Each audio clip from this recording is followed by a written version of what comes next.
Hey, what's going on? It's at the letters for Tuesday, April 4th. Arden Zwelling and Ben Nicholson Smith. Thanks as always to our producers, Christian Ryan on the audio side and Nick Andrade on the video side. And Ben, we are both in Kansas City, and we both were at Kauffman Stadium on Monday night to witness the Toronto Blue Jays' third loss of the year as they dropped to 1-3 thanks to the Achilles heel of this team that we all identified in spring training, starting pitching.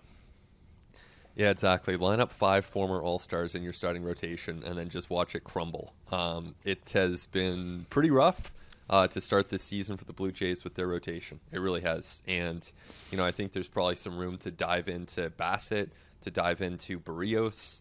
We're about to see Yusei Kikuchi, the stopper pitch for the Jays on Tuesday right. here. So we'll see how that unfolds. With Manoah, I don't know. Like, to me, I don't have a lot to say about Manoah. I think his stuff actually looked really good in the opener, and I think of all the pitchers in this rotation, he and Kevin Gausman obviously deserve the most leeway. So, but I do have a lot to say about Berrios and Bassitt.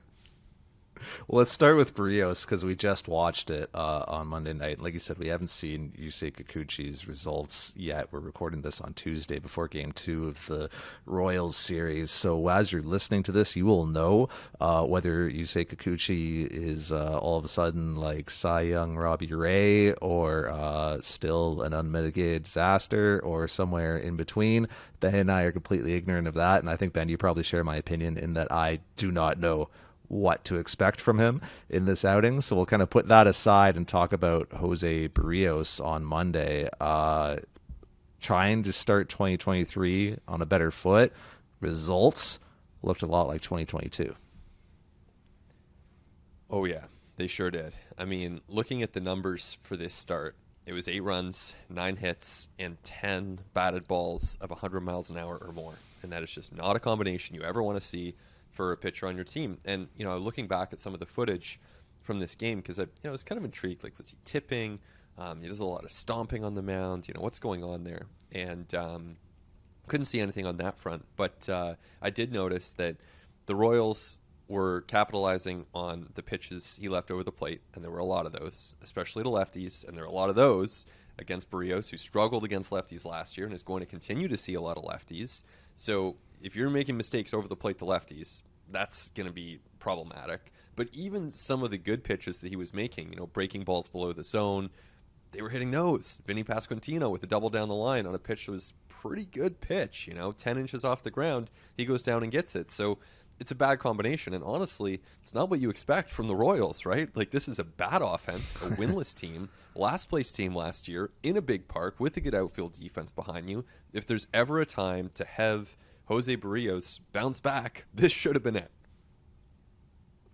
Yeah, there was a couple, and I think of Bobby Witt as well, where it was like, all right, good piece of hitting, right? And not a lot Jose Berrios can do about that. But there was also a couple, as you indicated, where I said, oh, hey, there's the four-seam fastball to a lefty in a bad spot.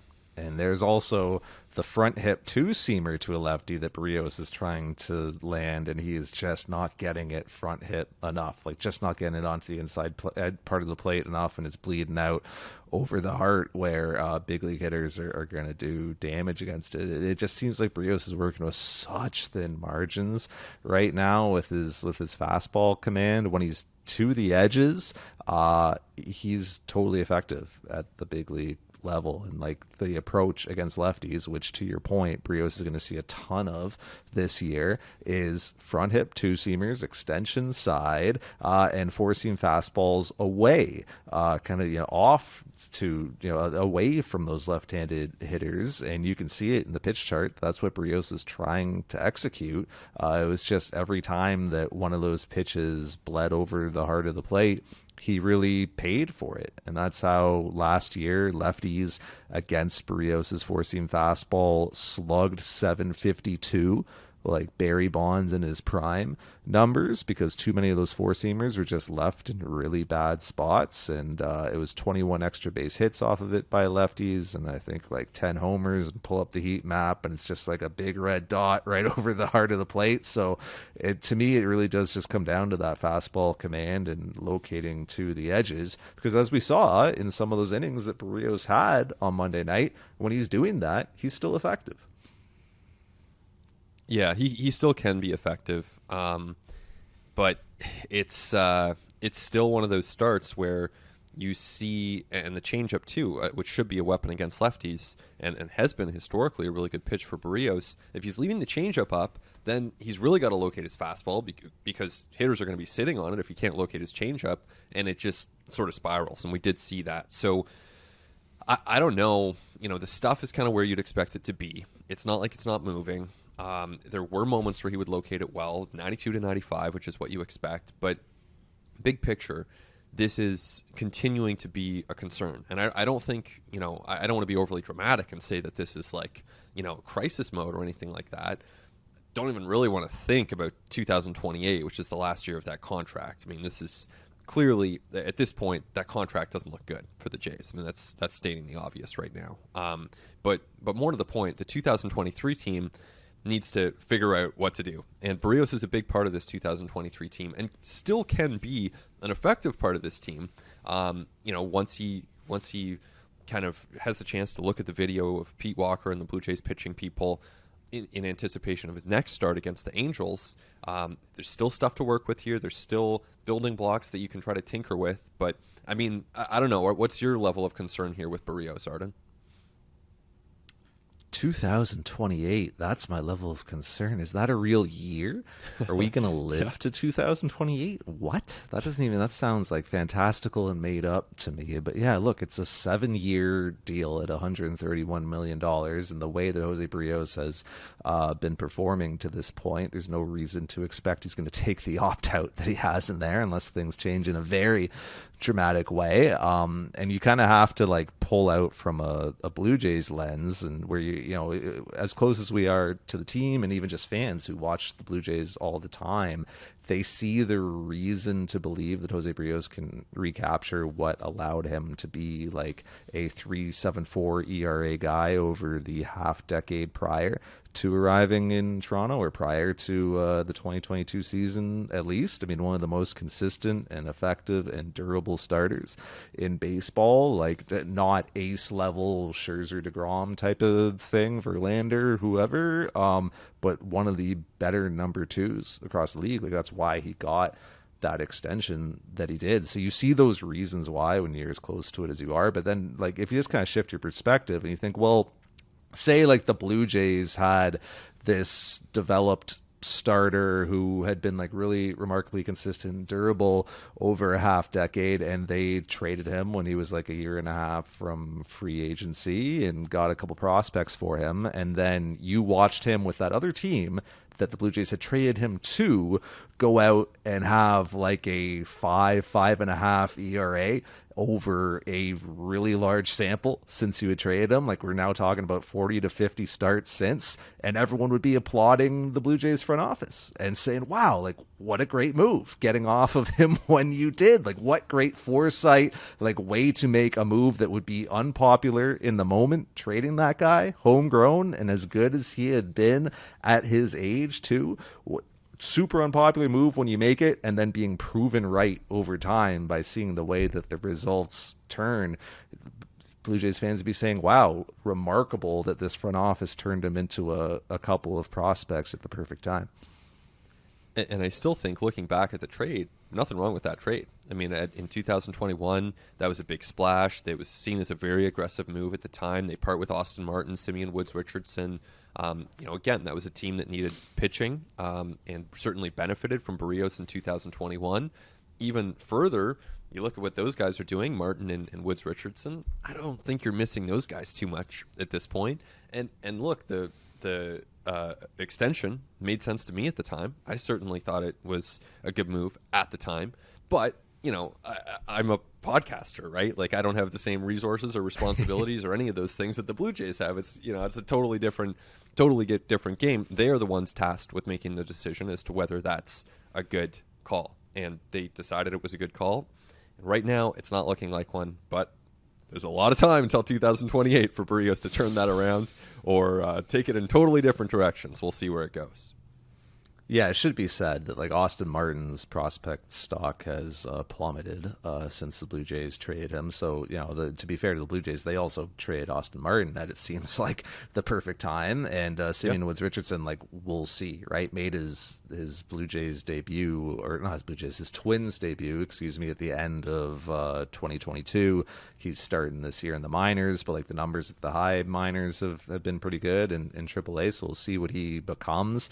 Martin actually I think is hurt. I think he had a UCL thing in spring, so he's not even playing right now. So we'll see what the numbers look like when he returns, and what the power looks like, and when he makes his big league debut, and where he fits defensively. Like there's so many question marks with him, so it's too early to evaluate this trade like in totality and sit back and say like this side won, or this was a good trade for the Twins or a good trade for the Jays. It could also be a good trade for both. It could also be a bad trade for both. You see a lot of trades end up being bad trades for both sides where nobody wins. We always think it's this binary thing where there's a winner and a loser in each trade. There's a ton of trades that are just like nobody won this. Like none of these players really ended up being exceptional after they were traded. So we'll see, but I mean the early returns there is no arguing with. Yeah, and I think my last sort of take on Berrios at this point is basically, you look at him right now, he's clearly an intriguing major league pitcher with all kinds of skills and athleticism and good pitches and experience, and every team in baseball would want Jose Berrios on their staff. Let's not lose sight of that. This is a major league pitcher, major league starting pitcher. This is someone that can help a good major league team win. Now, so 30 for 30 would want him. I think also 0 for 30 would want him through 2028 on a $131 million deal. So that's the spot the Blue Jays are in. Yeah, you got to hope that some of that money gets back above water, because right now it's looking, to be beneath sea level, just considering the early returns. But yeah, like you said, still, relatively young Berrios is. Like a lot of time left in this game, and a lot of different things can happen. Baseball can change on a dime. Like if we were having this conversation on the Blue Jays traded for Jose Berrios, it would be holy smokes, pencil this guy in, pen this guy in, permanent marker him in for 30 starts of like a 3.7 ERA, because that's all that he's done for half a decade. Chris Bassitt at a very different point in his career, a mid-30s guy, and Blue Jays are in the Chris Bassitt business for the next 3 years at what was it, $62 million over three, maybe it's $63 million. Also had like a blow-up outing the other night against the St. Louis Cardinals, who are a really good lineup, and I think you found that out the hard way. How much of that was the Cardinals being good? How much of that was Chris Bassitt not being himself? Well, the Cardinals are really good, and if you have Brendan Donovan coming out and actually flashing a lot of power, like you've got Tommy Edman hitting ninth, this is a really good lineup. At the same time, Chris Bassitt is supposed to be a really good pitcher who can handle these lineups, and historically he has been that. So you would definitely expect a better result than what Bassitt showed. And it's a long season. This, 4 games in, right? As we record this, the Jays are just a fraction of the way through their schedule. And, of course, every team in baseball is going to have 4-game stretches where they look bad. Every pitcher is entitled to a bad start. That's worth saying. The Phillies are 0-4 as we record this. The Mariners are like 1-4. There are a lot of good teams out there that are off to a bad start, and I don't think anyone in Toronto is totally reassessing whether the Mariners or the Phillies are a good team, nor are people in Seattle looking at the Jays and thinking that they are, doomed to fail. It's so early. But with Bassitt, the one thing that I do point to is, early in spring when he was pitching with diminished velocity, who cares? It's spring. But it counts now, and he's down more than a mile per hour. Not a huge drop-off, but every mile per hour counts, and it's not good. You don't want to see that. So that's something to watch carefully. Again, not time to panic, but I guarantee behind closed doors the Jays are aware of that. Guarantee they don't like that trend line. And so, as we observe and kind of track this storyline, That's something to watch. Absolutely. Chris Bassitt hit 93 twice in that outing. Like, that's where he topped out. You could give him a third if you want to round up the 92.6 on a four-seamer that he threw Goldschmidt. But so you give him that one. That's 3 pitches at 93. Everything else was diminished. The sinker averaged 91. The four-seamer averaged 92. I mean, this is just well below where Chris Bassitt has pitched in the past. And during spring, I think you take a guy like Chris Bassitt, who is very meticulous and very fastidious and knows exactly what he's doing, at his word when he says, look, I'm building up slowly in spring training. I'm pitching purposefully with diminished velocity. I've done this 15, 16 times before as a professional. I know how to get myself ready for a big league season. I'm not trying to light up the radar gun here in Florida in March. I'm trying to haul innings through summer, and I'm trying to be available to be on a postseason mound in October. So you take him at his word at that point. And you even give him like a mulligan the first start of the year. It's cold in St. Louis. It's his first time out. He's like working with all kinds of new stuff and variables. And you can look back at first starts of the year for Bassitt in prior years. Velocity diminished as well. But going forward, you're going to want to see that velocity coming back. And you're going to want to see Chris Bassitt throwing harder. And I don't know if it's just, if it's down again in start 2, I don't know if you need to panic. Maybe the concern turns up a little bit, but as he gets into his season here, second, third, fourth, fifth outing of the year, you want to see that velocity coming back, not only because that's a sign you want to see from the starting pitcher, but also because it appears, as we saw against the Cardinals, that he needs it to be effective if he's going to be executing in the parts of the zone that he was against St. Louis. Yeah, exactly. And I think Chris Bassitt is, I think it's safe to describe him as a pitcher's pitcher, as a finesse pitcher in a lot of ways. Same thing you can say about a lot of guys in the league, like a Johnny Cueto or a Zach Greinke. He's a real pitcher. Now, the thing with those guys is, and it's going to be fun, we're actually going to see Greinke tomorrow. Greinke against Manoah should be a great matchup. And can't wait. The thing, it's an awesome matchup. But the thing with Greinke is, when he threw 96, when he was sitting 95, he was a lot better. That's when he was winning the Cy Young. He's still an effective major league pitcher now. He might go 7 shutout against the Blue Jays, but I guarantee if you ask Zach Greinke, he would prefer to be able to touch 100. He would prefer to be able to sit 95, 96 the way he did when he was 23, 24 years old. So it's the same thing for all these pitchers. The more velocity you have, the more room for error you have. And if Chris Bassitt loses a mile per hour, I have no doubt that he can still be an effective major league pitcher. I've seen the Zips projections. I know I've seen the Fangraphs article. He's a bust candidate. All this stuff. Yeah, that's the nature of pitching. They're all kind of bust candidates at a certain point, and that applies to Chris Bassitt. I still think he's lined up to have a good year, but I'd be a lot more confident saying that if he's sitting 93 as opposed to sitting 91.8. Yeah, I just think that it was the velocity in that outing, and it was the execution, honestly. I think when Chris Bassitt looks back at it, he won't love some of the locations they left pitches in. And credit to the Cardinals as well for having a really good game plan against him. They were super aggressive. They were ambushing Bassitt right from the jump, right? I mean, 2 of his first 3 pitches were hit over the walls. So a really good lineup with a really good game plan against a pitcher with somewhat diminished stuff who wasn't executing as finely as he'd like to. Yeah, at this level, the big leagues, that's how you end up with an outing where there's super crooked numbers being put up on the board. The thing about Chris Bassitt, this is a guy who his entire career has been making adjustments, has been kind of reinventing himself and changing what he does on the mound and reaching deep into that repertoire. So it's going to be an early test of that and his ability to adjust between outings. I'm really fascinated to see what he looks like his next time out, and how he's pitching and how things go. One thing that I think you'll continue to see is him calling his own game on the mound, and that's another thing that I don't think is an issue and I don't think was behind this.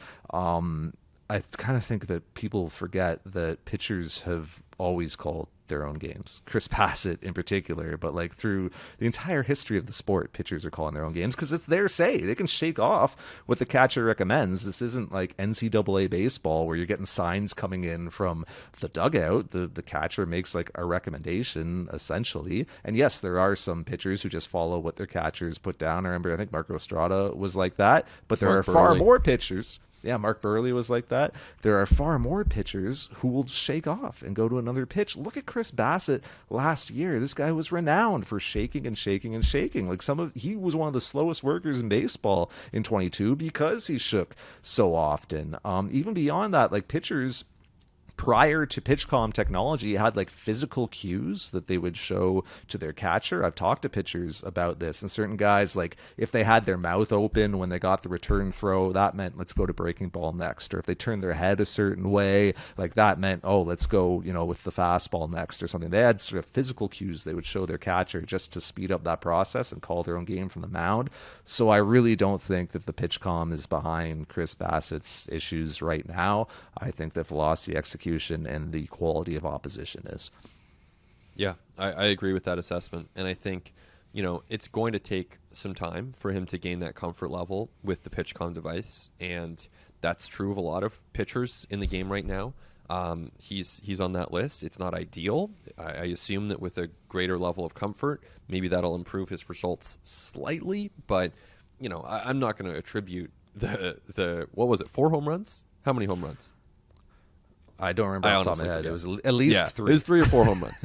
Yeah. So many home runs. Too many home runs. I'm not going to attribute that to PitchCom. Like at a certain point, you're delivering the pitch. You have to make sure the major league hitters are hitting it into the ground or missing it or popping it up. And Bassitt was not able to do that. The last guy I want to talk about before we take a break is Kevin Gausman, and just what you make of the BABIP monster continuing to hound him into his first start of 2023. Well, it sucks for Kevin Gausman. Not ideal for the Blue Jays. It's kind of like if you spent a year flipping a coin and it came up heads a lot more than tails. You assume it's going to even out the next year. But maybe your first flip of that year comes up heads anyway. And I think that's what happened to Kevin Gausman. What I've seen from this Blue Jays defense is they're better than what we saw in 2022, especially in the outfield. Kiermaier looks good. Springer looks good. Varsho cutting off balls in the corner.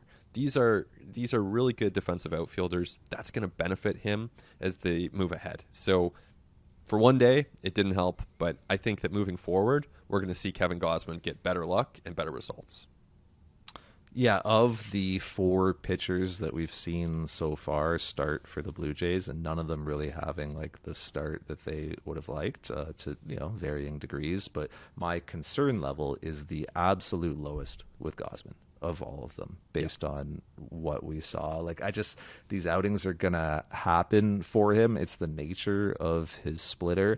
The Blue Jays learned a lot last year about shifting and defensive deployment behind Gausman. Remember like how aggressively they were shifting him early in 2022, and that was part of the Blue Jays strategy and philosophy in 22 was like, we're gonna really like buy into our philosophies defensively. And the thing is, you can't just like do that once and then not do it the next time. You have to do it over time. So for the first several Kevin Gausman starts, they shifted aggressively with him, but the nature of the splitter is that it gets like a lot of unexpected contact. It's he gets a lot of mishit balls that end up going places where like your model based on track records might not indicate. And then the other thing with Gausman is that hitters swinging down at that splitter and guarding against that then mishit fastballs up in the zone as well, and those don't go places that you would expect them to either. So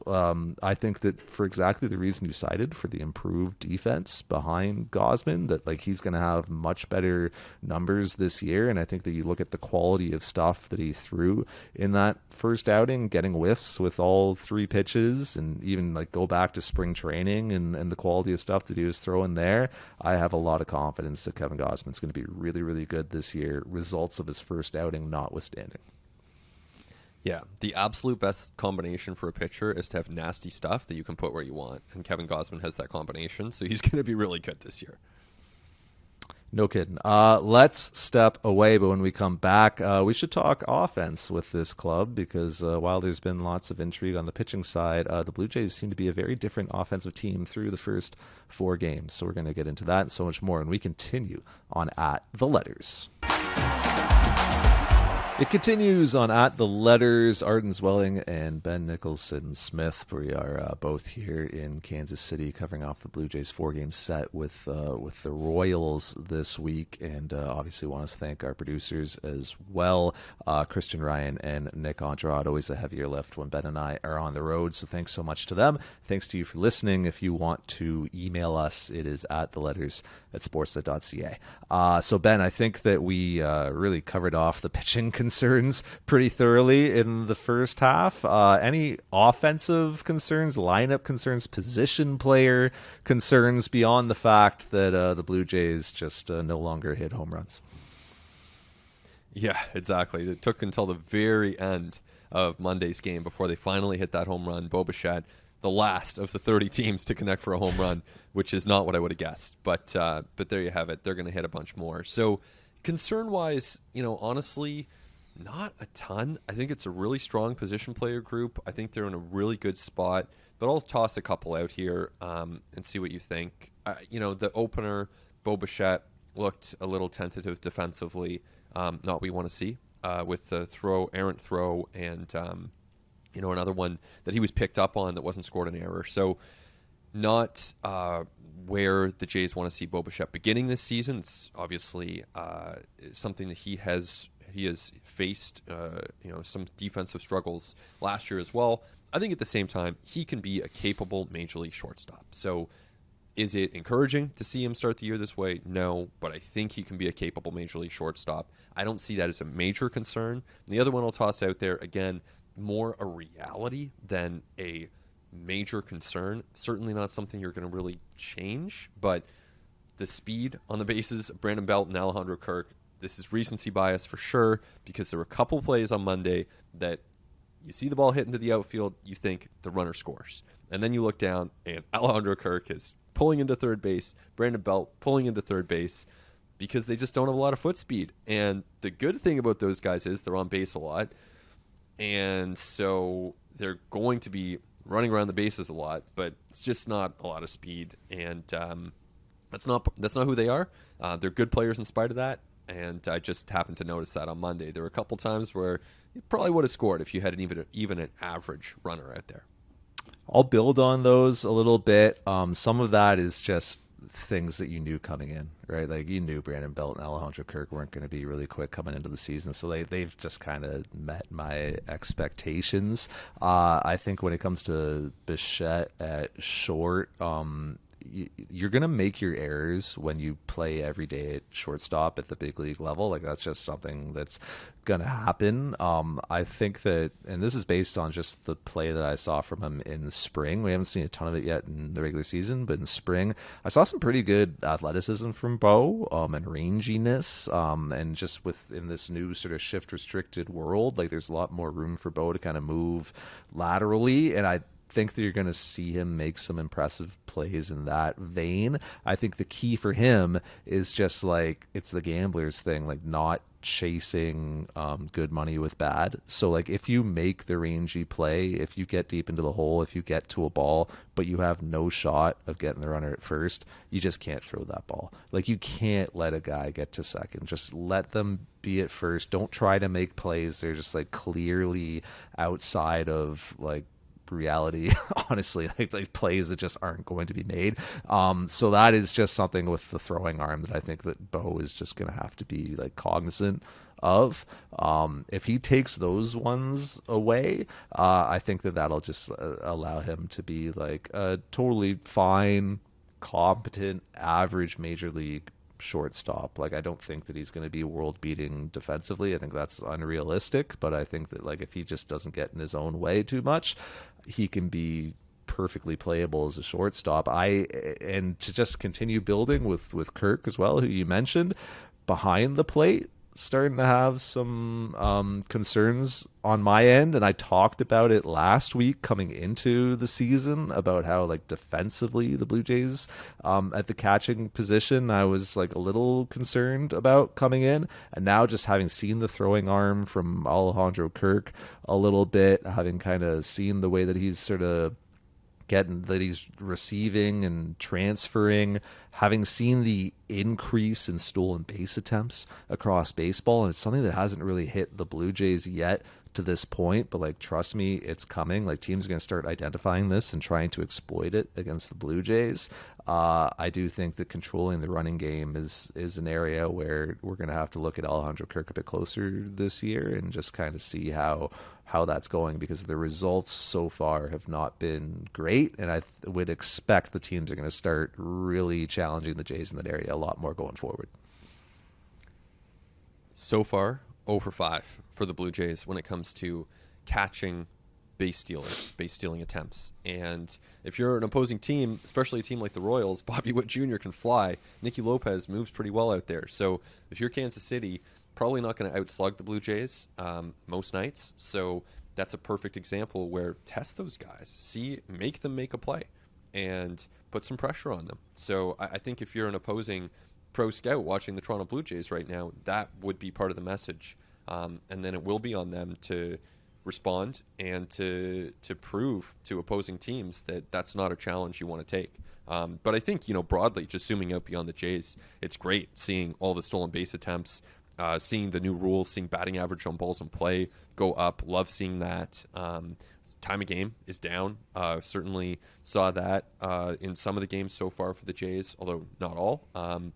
And so I'm really liking these rules, but it does require players like Kirk to make some more adjustments. Yeah, because it's like the 80s all over again on the base pass. And we'll see like if this sustains, certainly through the first 4 or 5 days of the season. Like, stolen base rates are through the roof. Like, you're seeing over 1.5 attempts per game, close to 1.5 like successful per game. You're seeing the success rate being close to 85%. That's a lot. Like, that's high. So it's really like imperative on Blue Jays catchers to kind of be on, mind their P's and Q's. And I don't know if that's going to be just more back picks. I don't know if that's going to be on the pitchers as well, and some of their timing and varying it, really utilizing the full length of the pitch clock in order to like not let runners get really good jumps. Like, I do think there is going to be an adjustment to come for the Blue Jays defensively when it comes to just controlling the running game, because as you said, there are going to be teams that are looking at how things have played out to this point and targeting that as an area of weakness. Yeah, so that's some stuff to build on, but I do have some positives to point to as well for this team in the course of their early games. And to me, it kind of starts with outfield defense, where you look at Kevin Kiermaier anchoring things in center field, and I think that it helps the rest of the outfield play up defensively. What I've seen from George Springer so far is really good. I think he's a plus right fielder. He gets great reads on balls. His arm seems healthier at this point, and he's able to move comfortably out there. Then you have Varsho in left. He's making really good decisions out there, putting his speed and arm to good use. So I just think overall this outfield unit looks a lot stronger, and that was expected, but probably for the Blue Jays really reassuring to see. Yeah, and like, talk about Dalton Varsho as well. I mean, who's got to be the best like secondary center fielder in the game.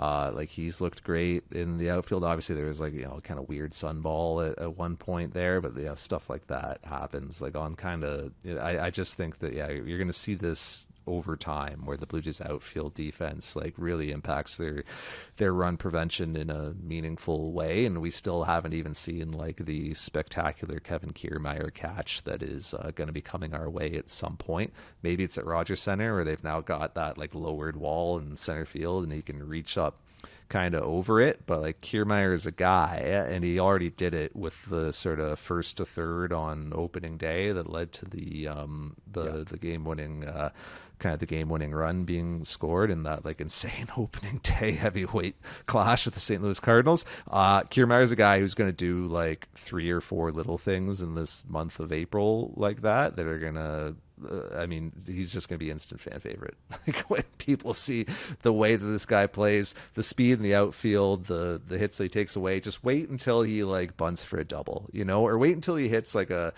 ground ball to the outfield that is a single for 99 out of 100 big leaguers, and he just a defender is kind of laying off on it and doesn't aggressively charge it on it, and Kevin Kiermaier at like 30 feet per second rounds first base and turns a single into a double. Just wait until he does stuff like that.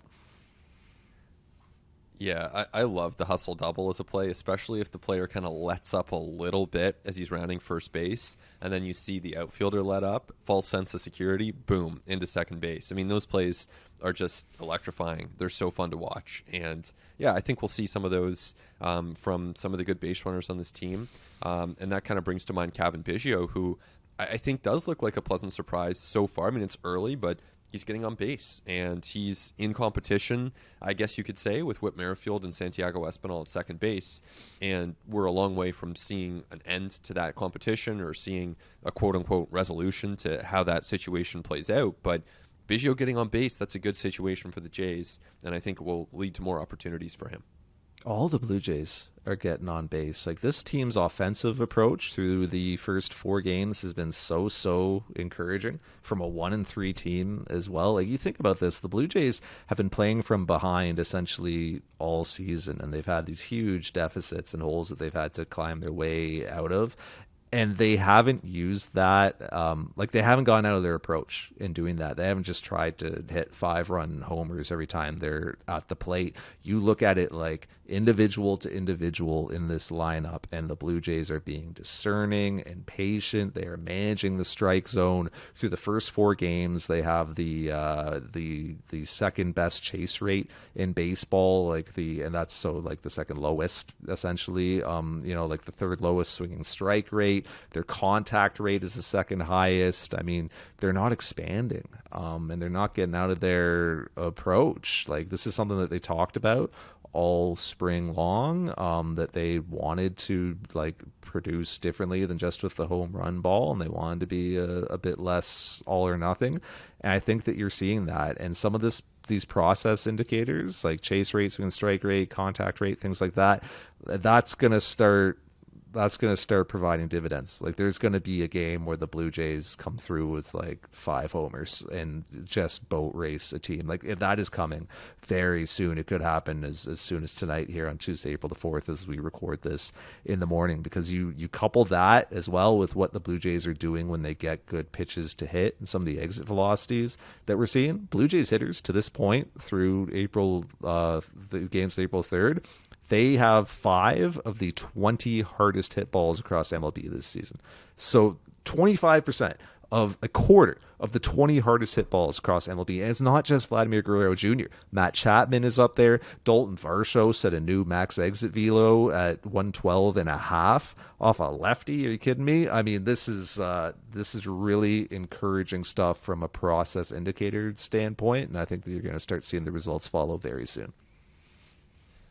Agree completely. I mean, I think that it's a matter of days before we see, like, maybe by the time people listen to this, they'll have had a big offensive game where they, like you said, they hit a bunch of homers, they score 12 runs, and there's a bit of relief, right? Because this is a starting pitching unit that probably could use a little bit of breathing room, and this offense is very capable of providing that.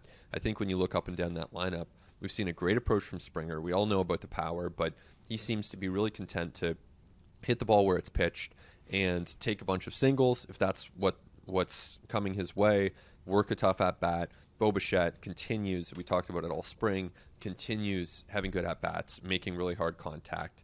Vladdy Jr., 100-mile-an-hour ball after 100-mile-an-hour ball off of his bat. That's what we expect. Then you got Kirk. He just keeps hitting.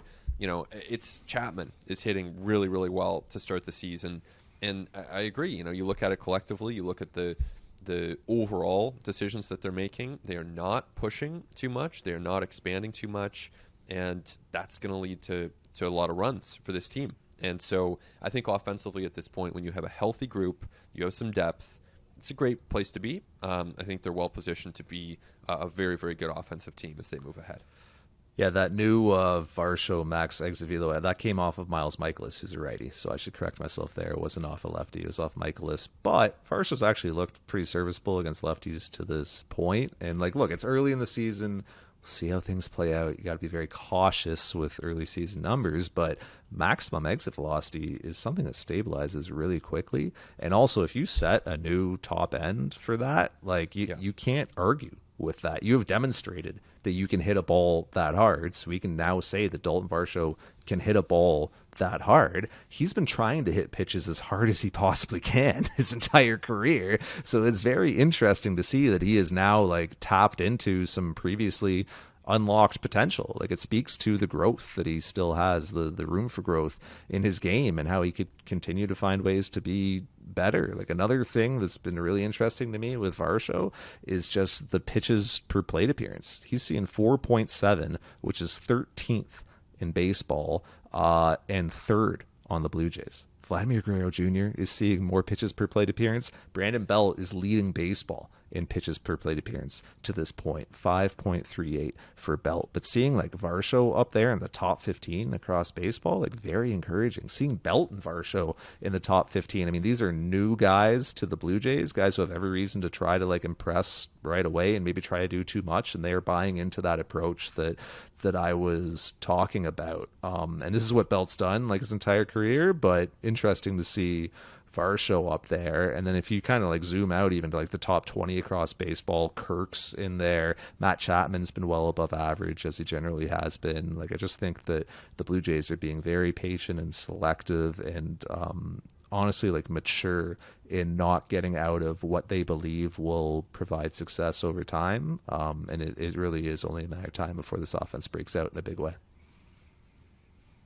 Yeah, you see them down, whatever it was, 7-0 in the Berrios game, but they're still chipping away, and they're still finding ways to get on base, and that's the best thing you can do if you're down a lot of runs. I think the base running, too, is pretty interesting. You mentioned Kiermaier and that aggressive base running.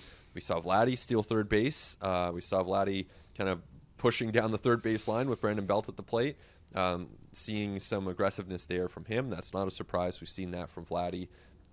Kevin Biggio, obviously a base runner who's selectively aggressive and can do some really good things on the bases. So I think that, as much as I mentioned Kirk and Belt, and they're not going to win a lot of base running awards in their lives, but they do have some players who are really capable of doing some good things on the bases, and that can help this team as well. Totally. You look at the top sprint speeds that we're seeing to this point. Still need a little bit of time for this stuff to stabilize, but through the first 4 games of data that we have, Kevin Kiermaier, Whit Merrifield, and George Springer leading the way in sprint speed for this team. So to the point that you made on last week's podcast, Blue Jays lead the league in those fast veterans. Those 3 guys are all at least 33, if not 34 and older. And then number 4 on that sprint speed leaderboard for the Blue Jays to this point, Matt Chapman, who's going to turn 30 later this week. So we haven't even gotten into, like you said, the Biggios or the Bichetts or the younger players on this team that you would expect to be up there over time as well. Yeah, exactly. And at this point in the season, we haven't seen a lot of reps. So if someone is not, like Bichette, for example, doesn't register very high on that yet, there's still time, obviously, for that to shift. This is small sample. But to your point about Varsho and the exit velo, if you have a small sample of really good results, that is indicative of something real. If you have a small sample that's kind of more mediocre, well, it's early. You have time to improve on that. But certainly to see Kiermaier moving as well as he is has to be really encouraging for the Jays. Yeah, the Blue Jays wanted to run the bases more aggressively this season. They also wanted to field a more veteran and experienced roster. Those desires would seem to be in opposition of one another, and yet the Blue Jays seem to have found the personnel to rectify that and to do that. So it's very interesting. It is. Yeah, gotta love those. I mean, fast guys at any age are fun. I certainly really enjoy watching Bobby Witt Jr. actually here in Kansas City this week. Just blazing speed. But the old fast guys, gotta appreciate what they're doing as well.